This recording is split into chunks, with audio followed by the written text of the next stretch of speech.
Hmm. Okay. Hi guys. Welcome back to Smart Coach and ICAC. Today we are continuing with our demo classes.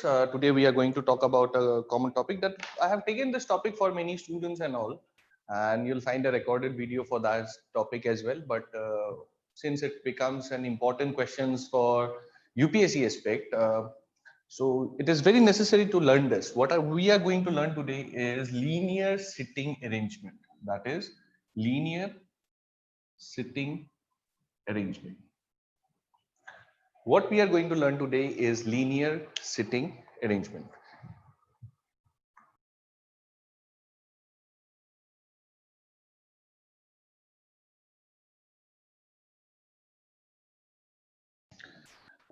Okay, so let's start with the linear sitting arrangement.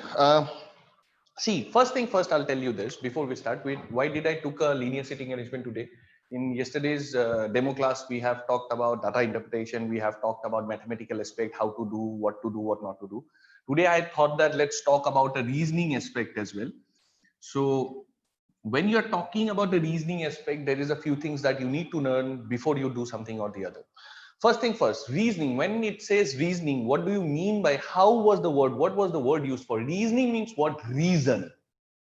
You need a reason, you need a logic, you need a concept, not a concept exactly. You need a proper definition or proper explanation of what is happening. What I want to say here it is that when I say a man is walking, a man is walking, just saying, understand this. From this, you'll understand what is the concept behind reasoning. When I say a man is walking, can I do a maths here?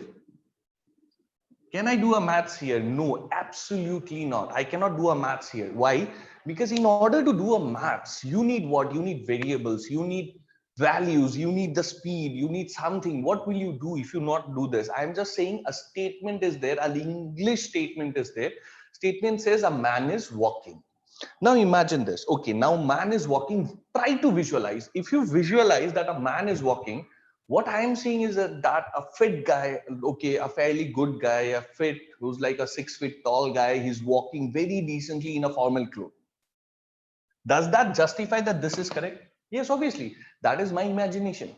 Now you think, is that the only answer for it? Means, let's say if there is another guy who might think that, okay, fine, there is a very healthy kind of a guy, he is bulky, who's wearing casual clothes and t-shirt and a jeans, and he's also walking. That also justifies the statement.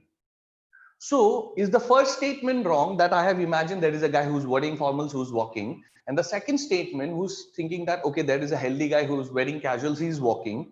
Out of those statements, does it validate this statement? No. What do you understand from this? From this, that I understand is that when we talk about reasoning topics, the imagination, the perspective of taking that question could be different for a different person. It does not have a defined system that you have to do it this way, you have to go it this way. No, it doesn't have that system. When you talk about maths, a maths is a fixed thing. When I'm talking about percentage, a percentage is a fraction into 100. This is defined, this is fixed, this is maths. But when you are talking about reasoning, your reasoning and my reasoning could be different. None of it, neither you are wrong, neither I am wrong. The point is, in order to understand what is which one, the which man walking is correct, how will you know this? You will need more facts. Means, how does the man look like? What is the speed of the man? Who's wearing a dress? If you go on and go on adding details more and more and more, what will you come to know is that okay, I have a better imagination. This is how the man look like. This is how he's walking. This is the speed of it. You'll need more details. But I started from a man who's wearing formals. You started from a man who was wearing casuals. In order to get the answer, when details will flow in, my man looks will change, your man looks will change, and will change and change and change, and one day we'll come up to the solution. Means what? I have started a reasoning topic from here. You have started a reasoning topic from here. The answer is here. If I go from this way, you go from this way. Until and unless you are getting the answer, does not matter how you start. where you start. Let's put the practicality into it. What actually I am trying to say for the last 5 minutes. I am trying to say is that whenever there is a reasoning topic, it is not necessary that you have to abide by my system or some other teacher system or a book. It is not necessary. You might not start from here. You can start with a different perspective, but until and unless you are getting a correct answer, it is no problem. Again, a suggestion from my side. Let me say, when I'm saying that I'm going to teach you linear sitting arrangement, obviously I'll give you a system. I think that would be helpful for you. I'll think that it's beneficial for you. I'll do that. Okay, that is okay. But what I'm trying to say here it is, let's say if you have a system of your own and that system is giving you answers, stick to that. Don't take mine. Why?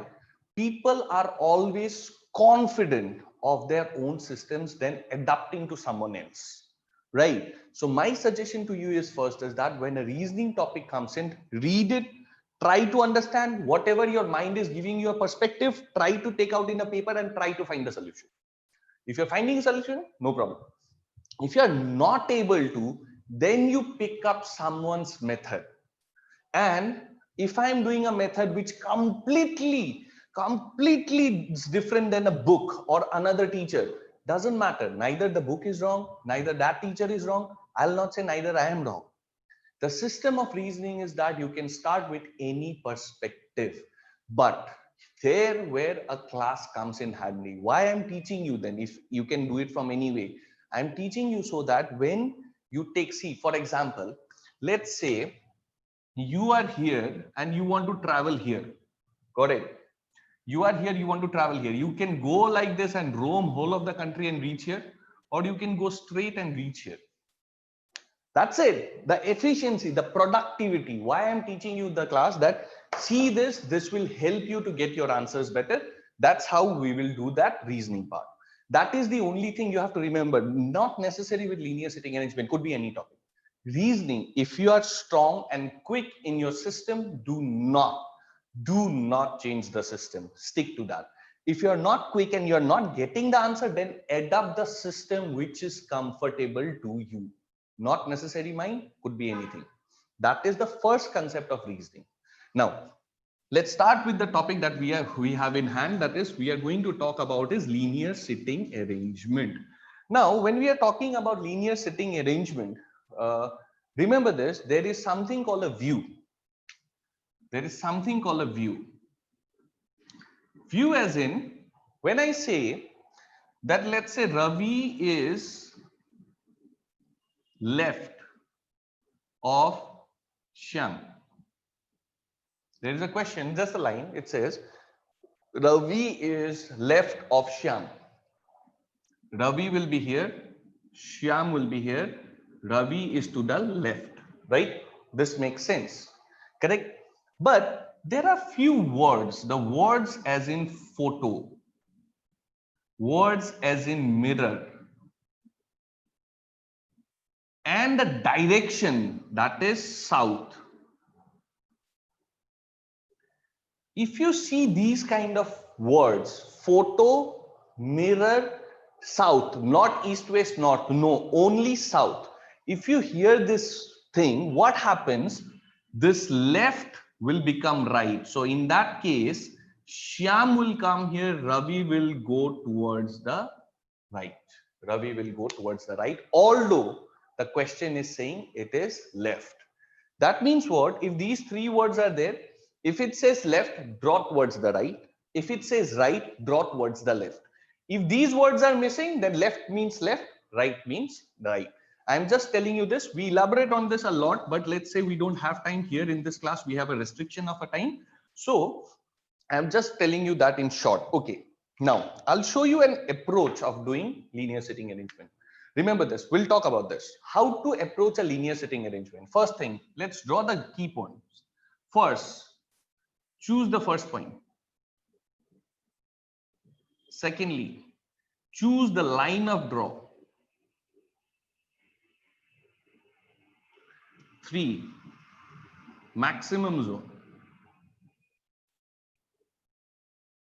maximum zone, then cut with points, reduce zone. I get it. It doesn't make any sense to you as of now, but just I'm saying that we'll follow this timeline in order to solve chronological order in order to solve any question that is coming in a linear sitting arrangement. Got it? Now, let me open a PPT and I'll show you, because I need the question in hand. Then I'll show you, then based on that how this can be done. Okay, this is a question. I hope it is very much visible to you. This is a question that is, I hope that is very much visible to you. And I'm just taking a yellow color. Okay. See this question. There are question says that there are 8 friends sitting in a row such that A is 4th, right? Just a second. I'll just show you this. I don't think so that it is visible to you. Just let me just do this. Just a second. I'll just show you the question. Okay.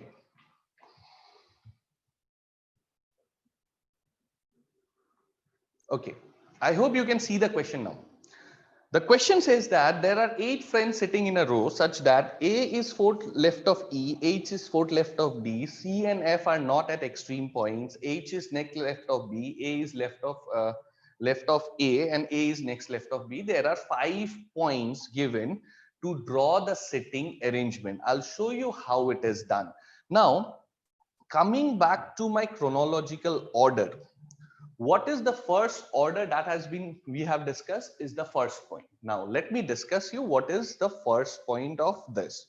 Means in order to solve the question, you will always follow that. I'll explain you what is the first point. See, this is a question. In the question, you can say there you have C1, this is 1, 2, 3, 4, and we have 5 points. We have 5 points in order